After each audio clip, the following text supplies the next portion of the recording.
Nishi pregnant అయిన విషయం పని మనిషి రూపంలో ఉన్న రాగిణికి తెలుస్తుంది. అదే విషయం జగదాత్రితో మాట్లాడుతూ వెంటనే వాళ్ళ అన్నయ్యకి ఫోన్ చేయాలని ట్రై చేస్తూ ఉంటే అందరూ వింటున్నారని జగదాత్రి తనపై అరుస్తుంది. నువ్వు పని మనిషివి, ఏం చేస్తున్నావు అంటూ. అప్పుడే నిషి వాళ్ళు విని ఏం జరుగుతుందని, ఎవరు తను అని అడుగుతారు.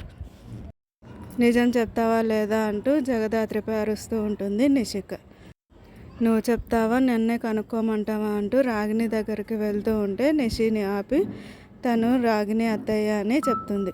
చనిపోయిన అత్తయ్య మన ఇంటికి ఎలా వచ్చింది అని అడుగుతూ ఉంటుంది. అత్తయ్య చనిపోయిందని అనుకున్నాం కదా, ఇప్పుడు బ్రతికి రావడం ఏంటి అని అడుగుతూ ఉంటారు. అసలేం జరుగుతుంది అని కౌశికి జగదాత్రి వాళ్ళని అడుగుతూ ఉంటుంది. జగదాత్రినేమో ఏం చెప్పాలో అర్థం కాక సైలెంట్గా నిలబడి ఉంటుంది. జగదాత్రి వీళ్ళకి ఏం సమాధానం చెప్తుంది? జగదాత్రి చెప్పే మాటలు వీళ్ళకి సమంజసంగా అనిపిస్తాయా? నమ్ముతారా? లేక జగదాత్రిని తప్పుపడతారా? వీళ్ళ నుంచి ఎలా తప్పించుకుంటుంది జగదాత్రి?